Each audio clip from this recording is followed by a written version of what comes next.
बिस्मिल्लाहिर्रहमानिर्रहीम। मैं हूं नबी सत्ती और आज की जो चीज़ें वो आपके सामने रखते हैं। एक तो ये है कि जनाब कौमी असम्बली का जो इजलास है वो गैर मुय्यना मुद्दत तक जनाब मुलतवी हुआ है। सेनेट का इजलास जो है वो जुमे को होगा 11 बजे, और पब्लिक अकाउंट कमेटी जो नेशनल असम्बली की है उसका इजलास कल भी होगा। आज कुछ देर पहले जो है वो ये ख़त्म हुआ। अच्छा, बड़ी बड़ी चीज़ें सामने आई हैं, वो तो सामने रखते हैं। एक तो यह है कि जनाब आज जो कौमी यानी PAC का जो इजलास था उसमें जो है वो एक तो पेट्रोलियम डिवीज़न और नारकोटिक्स डिवीज़न, यानी आपको पता है अभी ये डिवीज़न जो है वो वजारत दाखिला के पास दे दिया गया। इनकी ओवरऑल जो है वो पब्लिक अकाउंट कमेटी में पैराज जो है वो लाए गए हैं। करप्शन और बदनवानी के अरबों रुपए की जो स्कैंडल है वो क्या आपके सामने रखते हैं कि आवाम से तो टैक्स के नाम पे पैसा लिया जाता रहा है। पेट्रोलियम डिवीज़न में क्या होता रहा है, और उसमें मिनिस्ट्री सेक्रेटरी समेत जो है वो सारे आज लाजवाब कैसे रहे और वापस जो है उनको क्यों जाना पड़ा। एक तो सबसे बड़ी खुशखबरी तो ये है कि जनाब कल यानी आज रात से नेक्स्ट 2 दिन के लिए मुल्क भर में बारिशें होंगी। उसमें जो शुमाली इलाका जाते हैं वहाँ बर्फ़बारी भी होगी, और इस्लामाबाद समेत यानी बारिशें होंगी।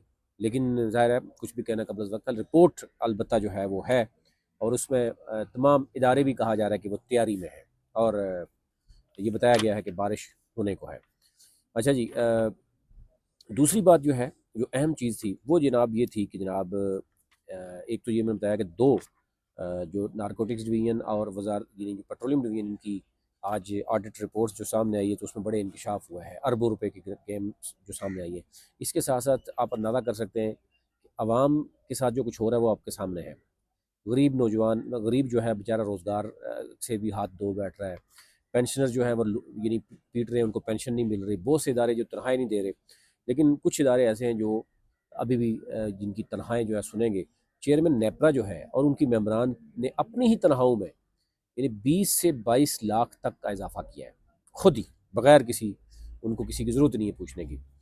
अच्छा जी, अब आज जो क्योंकि PAC की कमेटी में बहुत सी चीज़ें थीं, उसमें 2 डिवीज़न थे, यानी नारकोटिक्स डिवीज़न था और जो पेट्रोलियम डिवीज़न। नारकोटिक्स पे तो आपको पता है कि वो ANF है। ANF में ना तो मेंबरान के पास उस तरह की कोई शायद एक्सपर्टीज़ थी। मैक्सिमम गाड़ियों की बात ही हुई कि गाड़ी पकड़ी गई हैं तो उनको आवाम के सामने अवाम के पास रखा जाए। तो उन्होंने कहा जी मैक्सिमम जो है वो कोर्ट केसेस हैं, तो जो फ्री होंगे तो वो होंगे। 30 गाड़ियाँ थी जनाब, तो 18 दे दी गई हैं, बाकी पेंडिंग है, और रेस्ट इतना कोई ज़्यादा उसमें एम्बेजलमेंट, ये पैसे का इन्वॉल्व नहीं है।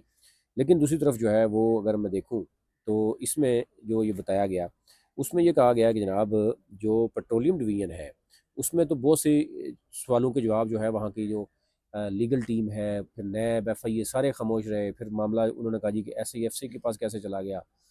एक तो ये बात का अहम इंकशाफ हुआ कि 2 पेट्रोलियम कंपनियाँ जिसमें 68 अरब रुपया जो है वो आवाम से वसूल किया टैक्स की मद में, और उसके बाद यानी लेवी और जुर्माने की मद में लिया।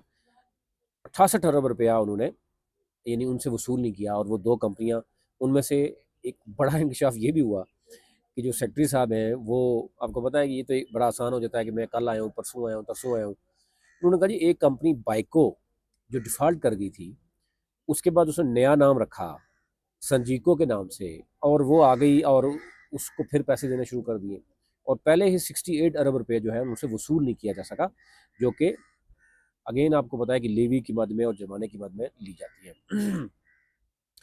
अच्छा जी, इसमें एक और इंकशाफ ये हुआ, उन्होंने कहा जी कि अब कंपनी जो है नए नाम से कर रही है, और फिर ये बताया गया कि अब ये कंपनी क्योंकि है 1 अरब रुपया सालाना के हिसाब से अदा भी करने के लिए तैयार है। लेकिन उन्होंने कहा जी कि फिर कंपनी दूसरे नाम से कैसे रजिस्टर्ड हुई, कैसे उसको काम मिलना शुरू हो गया, इसका जो है वो जवाब कौन देगा, जिस पर ऑडिट हुकाम ने कहा कि ये मामला SIFC को भिजवा दिया गया। अब इस पर भी सवाल हुआ। नवीद कमर जो हैं पीपल्स पार्टी के सीनियर रहनुमा, उन्होंने कहा जी कि किस कानून के तहत SIFC के पास कल मामला चला गया। तो यूँ जो है ये केस FIA और नैब को भी भिजवाया गया था। उन्होंने कहा जी कि वो खामोश रहे, जो भी है जवाब नहीं मिला होगा। फिर उसके बाद जो उसी PAC के इजलास के दौरान हमने देखा कि FIA और नैब हुकाम जो है वो भी ताज़ा, उनसे जब पूछा गया कि जनाब बताएं, वो भी लाइल्म थे इस मामले में। तो उन्होंने कहा जी नैब यहाँ पे क्या लेने आया, FIA क्या लेने आया, लीगल टीम क्या लेने आई है, बाहरी तनख्वाहें ये ले रहे हैं, और जिस पीएसी के जिस एक डिवीज़न के मुताबिक, यानी पेट्रोलियम डिवीज़न के मुताबिक ही आप आए हैं, उसी के आपने ऑडिट जो पैराज थे उसी का जवाब देना था। अगर वही तैयारी नहीं है तो फिर आप यहाँ लेने क्या आए हैं? तो बड़ी आज हमने देखा कि कमेटी में तमाम मेंबर्स ने खूब क्लास ली है, जो है वो सेक्रेटरी पेट्रोलियम समेत जो जितने भी लोग वहाँ पे मौजूद थे।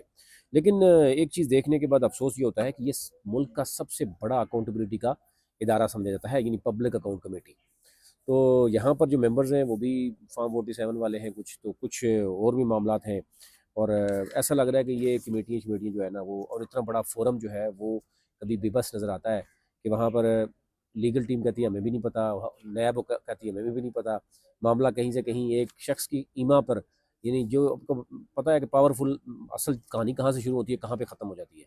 तो जब इशारों में भी बात की जाती है कि इन कैमरा बात कर ली जाए, तो समझ आ जाती है कि ये मामला कहाँ पे चला जाता है।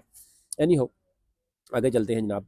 ये तो चीज़ें चलती रहती हैं। अडयाला जेल की सिक्योरिटी सख्त हुई है आज। इमरान खान की सिर्फ फैमिली को मुलाकातें की इजाज़त देगी, बाकी कहा जा रहा है कि जनाब अब सख्ती की जा रही है। और दूसरी तरफ से आपने देखा होगा कि तहरीक इंसाफ के लोग भी ये कह रहे हैं कि जनाब हाई कोर्ट के आर्डर्स हैं और हमें वो जो है वो मुलाकातें नहीं करने दी जा रही। साथ साथ आपने देखा होगा फवाद चौधरी की लड़ाई, शेर अफजल मरवत जो है वो अलग से जो है वो लड़ाइयाँ कर रहे हैं। इसी तरह जो है वो शोएब शहीन की, और यूँ जो है वो तहरीक इंसाफ को काफ़ी हद तक शायद मतलब जो यानी जिस तरीके से डैमेज करना चाहा वो काफ़ी हद तक कामयाब हो चुकी है कि आपस में इनको इस कदर लड़ा दिया गया है कि अब ज़रा हर कोई एक्सपेक्ट कर रहा है कि जनाब जितने भी बड़े बेशक वो वकला हैं या जो भी हैं, हर एक जो है ना वो गिरफ्तारियाँ दे या तशद्दुद बर्दाश्त करे तो फिर ही वो पीटीआई का लीडर बन सकता है। तो ये चीज़ें आपस में गुफ्तगू जो है ना वो शुरू हो गई। एनी हो, ये वो चीज़ें थी, अहम चीज़ें थी, वो आप तक रखनी थी। मज़ीद जो है वो अपडेट आपके साथ रखेंगे। कल भी पब्लिक अकाउंट कमेटी का है, एफपीएससी और शायद एक और कोई एजेंडा है, वो आपके सामने कल रखेंगे। अभी तक लेते हैं।